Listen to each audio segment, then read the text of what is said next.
ये कहानी चंदनपुर गांव की है। गांव छोटा था और यहाँ के लोग सीधे सादे और मेहनती थे, लेकिन खाने पीने के मामले में गांव में ज्यादा विकल्प नहीं थे। पूरे गांव में सिर्फ एक ही मटन का ढाबा था जिसे बलदेव सेठ चलाता था। बलदेव सेठ बहुत लालची और घमंडी आदमी था। उसके ढाबे की मटन करी महंगी थी और स्वाद भी कुछ खास नहीं था, लेकिन गांव वालों के पास दूसरा कोई ढाबा नहीं था, इसलिए मजबूरी में उन्हें उसी के यहाँ जाना पड़ता था। एक दोपहर एक ग्राहक ढाबे पर खाना खाने आता है। सेठ जी, एक प्लेट मटन करी और चावल देना। आज थोड़ा अच्छा मटन देना। पिछली बार तो हड्डियां ही ज्यादा थी और खाने में भी कुछ खास स्वाद नहीं था। जो मेरे ढाबे पर बनता है वही मिलेगा। खाना है तो चुपचाप खाओ, ज्यादा पसंद नापसंद बताने की जरूरत नहीं है। सेठ जी, कम से कम बात तो ढंग से कर लिया करो। हम कोई मुफ्त में खाना खाने नहीं आते, पूरे पैसे देते हैं। पैसे देते हो तो खाना खरीदते हो, मुझ पर कोई एहसान नहीं करते। खाना है तो बैठकर खाओ, वरना गांव में रास्ता खुला है। पास बैठा दूसरा ग्राहक भी बोल पड़ता है। सेठ जी, मेरी प्लेट में मटन थोड़ा और डाल देना। इतनी बड़ी प्लेट में मुश्किल से 2-3 टुकड़े दिखाई दे रहे हैं। जितना मटन प्लेट में आता है उतना ही मिलेगा। ज्यादा मटन चाहिए तो ज्यादा पैसे देने पड़ेंगे। यहाँ कोई मुफ्त में नहीं खिलाता। लेकिन सेठ जी, दाम तो पहले ही बहुत ज्यादा है। इतनी कीमत में कम से कम खाना तो भरपेट मिलना चाहिए। मेरे ढाबे के खाने का दाम मुझे अच्छी तरह पता है। अगर तुम्हें महंगा लग रहा है तो मत खाओ। कोई तुम्हें जबरदस्ती यहाँ लेकर नहीं आया है। बलदेव के रूखे व्यवहार से गांव के लोग अक्सर नाराज रहते थे, लेकिन चंदनपुर में दूसरा कोई ढाबा ना होने के कारण पेट की खातिर उन्हें मजबूरी में उसी के ढाबे पर जाना पड़ता था। इसी चंदनपुर गांव में अमन और विजय नाम के 2 जिगरी दोस्त रहते थे। दोनों गरीब परिवारों से थे और बेरोजगार थे। गांव में जो भी छोटा मोटा काम मिलता कर लेते, लेकिन उससे घर का खर्च मुश्किल से चलता था। एक दिन दोनों गांव के बाहर पेड़ के नीचे बैठे काम की तलाश के बारे में बात कर रहे थे। विजय, आखिर कब तक हम ऐसे ही काम ढूंढते रहेंगे? कभी मजदूरी मिलती है तो कभी पूरा दिन खाली बैठना पड़ता है। कुछ तो ऐसा करना पड़ेगा जिससे रोज की कमाई हो सके। तू सही कह रहा है अमन। हमें अब अपना कोई छोटा मोटा काम शुरू करने के बारे में सोचना चाहिए। मेहनत तो हम दोनों कर ही सकते हैं, बस शुरुआत करने का तरीका ढूंढना होगा। काम का सोचेंगे, लेकिन पहले कुछ खा लेते हैं। सुबह से पेट में कुछ नहीं गया और बहुत भूख लगी है। चल, बलदेव के ढाबे पर मटन रोटी खाकर आते हैं, फिर बैठकर काम के बारे में सोचेंगे। हाँ यार, भूख तो मुझे भी लगी है, लेकिन बलदेव के ढाबे का मटन खाने का मन नहीं करता। पैसे ज्यादा लेता है, खाना भी कम देता है और ऊपर से ठीक से बात भी नहीं करता।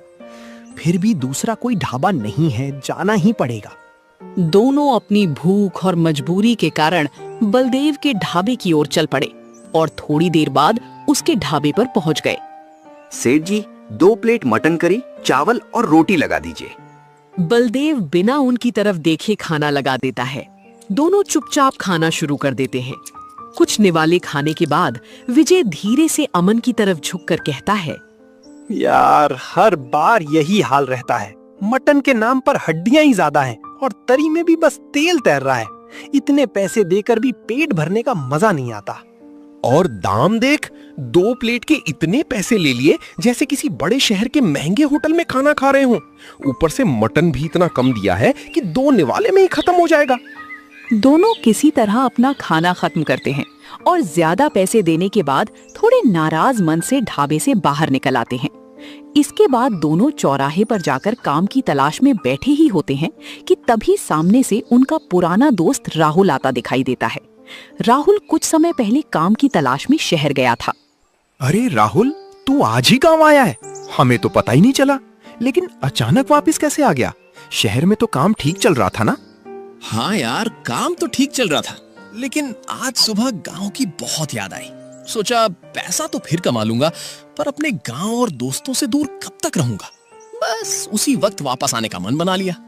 अच्छा, मतलब शहर ने इतना थका दिया कि आखिर गांव की याद ने तुझे वापस खींच ही लिया। बिल्कुल, गांव आते ही मन हल्का हो गया। अब सोच रहा हूँ शहर वापस जाने की बजाय यहीं तुम दोनों के साथ कुछ अपना शुरू करूं। आखिर कब तक दूसरों के लिए काम करेंगे? बिल्कुल सही कहा। हम दोनों भी सुबह से काम ढूंढ रहे हैं, लेकिन कहीं काम नहीं मिल रहा। लगता है अब अपना ही कुछ शुरू करना चाहिए। तो फिर तीनों मिलके अपना काम क्यों नहीं शुरू करते? शहर में मैंने इतने महीने एक बड़े मटन के ढाबे पर काम किया है कि अब मटन बनाने से लेकर मसाला तैयार करने तक का पूरा काम अच्छे से सीख गया हूँ। सच में? फिर तो हमारे पास हुनर भी है और मेहनत करने का जज्बा भी।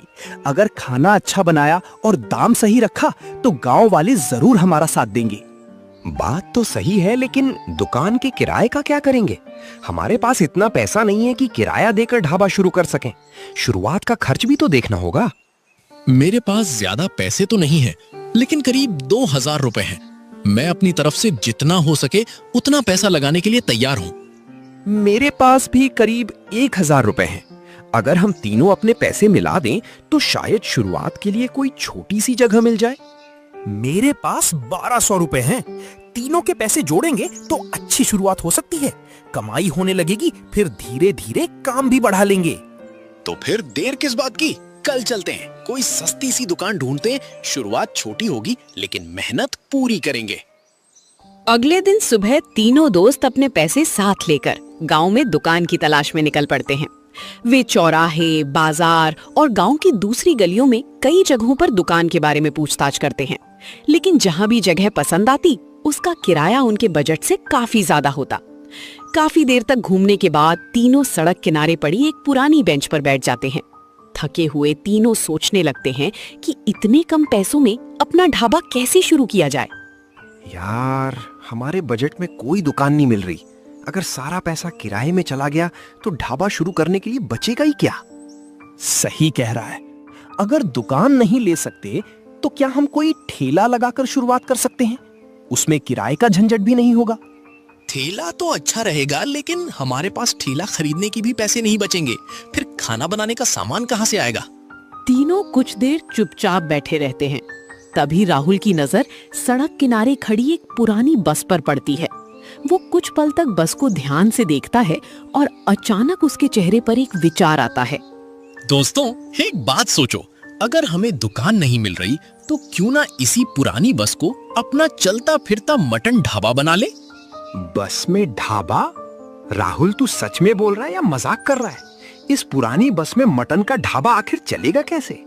हाँ भाई, लेकिन ये पुरानी बस देखकर तेरा दिमाग तो नहीं घूम गया?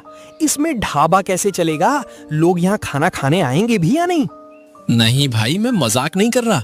मैंने शहर में देखा है, एक आदमी ने पुराने ट्रक में ही ढाबा बना रखा था। कुछ लोग ऑटो और छोटे वाहनों में भी खाना बेचते हैं।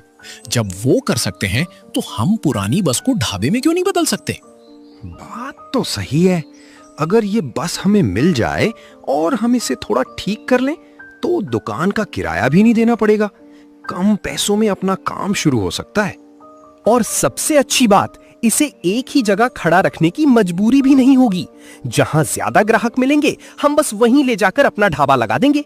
राहुल बस की तरफ देखकर हल्का सा मुस्कुराता है, जैसे उसके दिमाग में अब अपने नए ढाबे की पूरी तस्वीर साफ होने लगी हो। तो फिर सिर्फ सोचने से क्या फायदा? पहले पता करते हैं ये बस किसकी है और क्या ये हमें मिल सकती है। अगर बात बन गई तो यहीं से शुरुआत करेंगे। तीनों तुरंत बस के पास पहुंच जाते हैं। वे आसपास के लोगों से बस के मालिक के बारे में पूछताछ करते हैं। कुछ देर बाद उन्हें पता चलता है कि ये बस हरिराम नाम की एक पुरानी ट्रांसपोर्ट मालिक की है। वो पहले गांव और शहर के बीच इसी बस को चलाता था, लेकिन नई बस खरीदने के बाद ये पुरानी बस काफी समय से खाली खड़ी थी। तीनों हरिराम के घर पहुंचते हैं। हरिराम काका, सड़क किनारे जो आपकी पुरानी बस खड़ी है ना, क्या आप उसे हमें कुछ समय के लिए किराए पर दे सकते हैं? किराए पर? अरे बेटा, इस पुरानी बस का तुम लोग क्या करोगे? ये तो काफी समय से यूं ही खड़ी है। काका, हम तीनों मिलकर मटन का ढाबा शुरू करना चाहते हैं, लेकिन दुकान का किराया हमारे बजट से बाहर है। इसलिए सोचा आपकी बस को ही थोड़ा ठीक करके ढाबे में बदल लें। बस पुरानी जरूर है काका, लेकिन हमारे काम के लिए काफी है। हम इसे साफ करके अंदर खाना बनाने की जगह बना लेंगे और बाहर कुछ बेंच लगा देंगे। विचार तो अच्छा है बेटा, लेकिन बस काफी समय से खड़ी है। इसे ठीक करवाने में थोड़ा खर्च आएगा। अगर तुम लोग वो खर्च संभाल सको तो बात बन सकती है। उसकी चिंता मत कीजिए काका, सफाई और छोटी मोटी मरम्मत का खर्च हम खुद उठा लेंगे। आप बस हमें इसे किराए पर दे दीजिए। ठीक है बेटा, तुम लोगों का इरादा अच्छा है। मैं बस तुम्हें कम किराए में दे देता हूँ। बस इसे संभाल कर रखना और किराया समय पर देना। बहुत बहुत धन्यवाद काका, आपने हमारी मदद कर दी। हम बस का पूरा ध्यान रखेंगे। तीनों हरीराम काका को धन्यवाद देकर थोड़ा किराया देते हैं और बस की चाबी लेकर खुशी खुशी वहाँ से निकल जाते हैं। अगली सुबह तीनों बस को ढाबे में बदलने में जुट जाते हैं। बस की अच्छी तरह सफाई करके उसकी बॉडी पर नया रंग करते हैं और एक साइड का हिस्सा खुलवाकर काउंटर बनवा देते हैं। अंदर की पुरानी सीटें हटाकर बड़ी किचन तैयार करते हैं और चूल्हा, बर्तन, मसाले वो बाकी सामान रख देते हैं। साथ ही कुछ फोल्ड होने वाली लकड़ी की बेंचें किराए पर लेकर बस के अंदर रख देते हैं ताकि जहां भी बस रुके उन्हें बाहर निकालकर ग्राहकों के बैठने की व्यवस्था की जा सके। अब बस जहां रुकती वहीं उनका चलता फिरता मटन ढाबा तैयार हो जाता। यार, हमने सोचा भी नहीं था कि इतनी जल्दी ये पुरानी बस एक छोटे से ढाबे जैसी लगने लगेगी। अब देखकर सच में खुशी हो रही है। अब बस इसे ऐसी जगह खड़ा करना है जहां लोगों की अच्छी भीड़ मिले। अगर उन्हें हमारा खाना पसंद आ गया और दाम भी सही रहे तो काम जरूर चल पड़ेगा। तो फिर देर किस बात की, कल सुबह से अपना ढाबा शुरू करते हैं।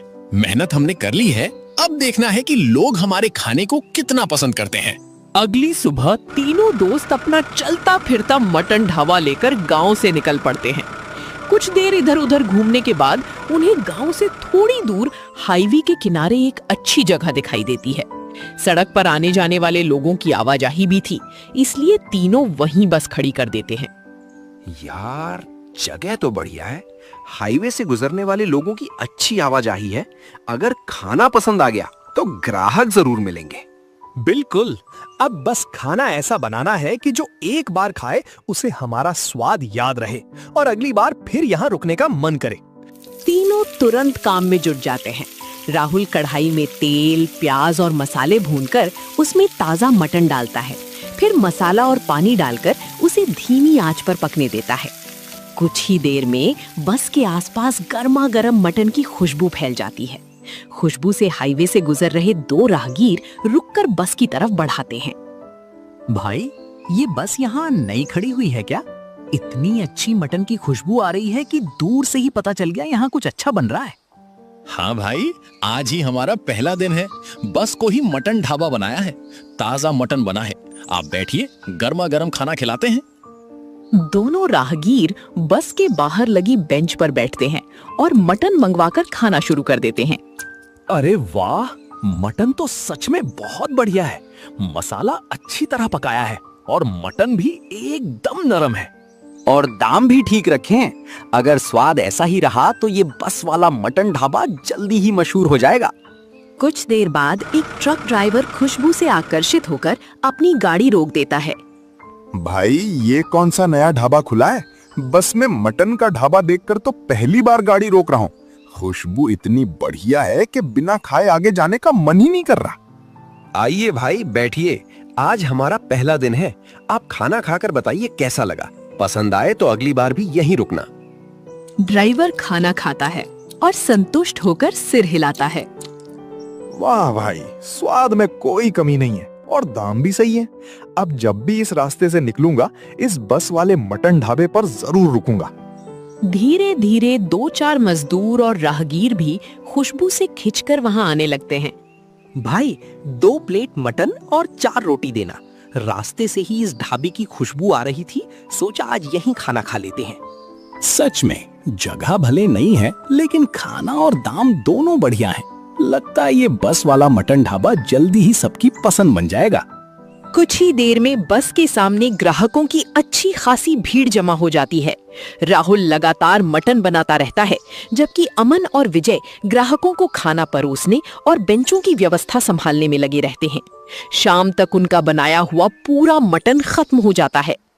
यार, आज तो पूरा मटन बिक गया। सोचा नहीं था कि पहले ही दिन इतना अच्छा रिस्पॉन्स मिलेगा। लगता है हमारी मेहनत रंग ला रही है। हाँ, अगर रोज ऐसा ही रहा तो धीरे धीरे ग्राहक बढ़ेंगे और हमारा काम भी अच्छा चलने लगेगा। बस स्वाद और दाम का ध्यान रखना होगा। धीरे धीरे गांव में खबर फैलने लगी कि हाईवे के किनारे बस वाला मटन ढाबा शुरू हुआ है, जहां स्वादिष्ट खाना कम दाम में मिलता है। अगली सुबह तीनों फिर बस लेकर निकल पड़ते। जहां अच्छी जगह मिलती वहीं बस खड़ी करके ढाबा शुरू कर देते। कभी हाईवे किनारे, कभी गांव के पास, तो कभी बाजार के बाहर। धीरे धीरे उनके मटन के स्वाद की चर्चा हर तरफ होने लगी। कुछ ही दिनों में उनका बस वाला मटन ढाबा इतना मशहूर हो गया कि दूर दूर से लोग खास तौर पर उनके यहाँ खाना खाने आने लगे। राहुल, विजय, देखो तो सही, अब लोग हमारी बस को दूर से देखते ही रुकने लगे हैं। लगता है अब उन्हें हमारे ढाबे और खाने का स्वाद दोनों पसंद आने लगे हैं। सच में यार, हमने कभी नहीं सोचा था कि इतनी छोटी सी शुरुआत इतनी जल्दी लोगों की पसंद बन जाएगी। हमारी मेहनत अब रंग दिखा रही है। उधर बलदेव सेठ के ढाबे पर इसका बिल्कुल उल्टा असर होने लगा था। पहले जहां ग्राहकों की भीड़ लगी रहती थी, अब धीरे धीरे उसकी दुकान खाली रहने लगी थी। ज्यादातर ग्राहक अब बस वाले मटन ढाबे पर जाने लगे थे, क्योंकि वहां उन्हें स्वादिष्ट खाना कम दाम में मिल रहा था। ये क्या हो रहा है? पहले मेरे ढाबे पर ग्राहकों की भीड़ लगी रहती थी, अब मुश्किल से 2-4 लोग ही आते हैं। लगता है उस बस वाले ढाबे ने मेरा सारा कारोबार बिगाड़ दिया है। अगर ऐसा ही चलता रहा तो मेरा ढाबा बंद हो जाएगा। मुझे कुछ करना ही पड़ेगा। बलदेव सेठ उसी वक्त उठकर बस वाले मटन ढाबे की तरफ पहुंच जाता है। वहां राहुल मटन बनाने में व्यस्त था और अमन विजय भी ग्राहकों को खाना परोस रहे थे। बलदेव सेठ सीधे राहुल के पास पहुंचता है। राहुल, तुमसे एक बात करनी है। तुम्हारा बनाया मटन बहुत अच्छा है, तभी तो लोग मेरे ढाबे को छोड़कर तुम्हारे पास आ रहे हैं। तुम मेरे ढाबे पर मटन बनाना शुरू कर दो, मैं तुम्हें अच्छा पैसा दूंगा। सेठ जी, लेकिन मैं अपना काम छोड़कर आपके ढाबे पर क्यों आऊं? हमने इस ढाबे को बड़ी मेहनत से खड़ा किया है। अमन और विजय चुपचाप राहुल और बलदेव सेठ की तरफ देखने लगते हैं। दोनों समझ जाते हैं कि बलदेव सेठ राहुल को अपने साथ ले जाने के लिए आया है। तुम्हें यहाँ जितने पैसे मिलते हैं मैं उसका दुगना दूंगा। बस मेरे साथ चलो और मेरे ढाबे की रसोई संभाल लो। इतनी कमाई में तुम्हारा फायदा ही फायदा है। पैसे ज्यादा मिलेंगे ये अच्छी बात है सेठ जी, लेकिन मैं सिर्फ पैसों के लिए अपने दोस्तों और अपना काम नहीं छोड़ सकता। हमने इसे मेहनत से खड़ा किया है। सोच लो राहुल, इतना पैसा हर कोई नहीं देता। मेरे साथ आओगे तो तुम्हारी कमाई भी बढ़ेगी और जिंदगी भी आराम से चलेगी। मेरी जिंदगी मेहनत से बदलेगी सेठ जी, किसी के लालच में आकर नहीं। मैं अपने दोस्तों का साथ और अपना काम छोड़कर आपके साथ नहीं आ सकता। राहुल का जवाब सुनकर बलदेव सेठ गुस्से में वहां से चला जाता है। उसके जाने के बाद राहुल, अमन और विजय पहले की तरह मेहनत से अपना बस वाला मटन ढाबा चलाते रहे। धीरे धीरे उनके स्वाद और अच्छे व्यवहार की चर्चा आसपास के गांवों और शहरों तक फैल गई। अब ट्रक ड्राइवर, मजदूर और दूर दूर से आने वाले लोग भी उनके ढाबे पर खाना खाने लगे। वहीं दूसरी तरफ बलदेव सेठ के ढाबे पर ग्राहक लगातार कम होते गए और उसका कर्ज बढ़ता गया। आखिरकार उसे मजबूरी में अपना ढाबा बंद करना पड़ा। तीनों दोस्तों की मेहनत रंग लाई और उनका बस वाला मटन ढाबा पूरे इलाके में मशहूर हो गया। सीख: मेहनत और ईमानदारी से किया गया काम देर से सही लेकिन सफलता जरूर देता है। वहीं लालच और घमंड इंसान की तरक्की रोक देते हैं। तो दोस्तों, अगर आपको ये कहानी पसंद आई हो तो वीडियो को लाइक करें और चैनल को सब्सक्राइब जरूर करें।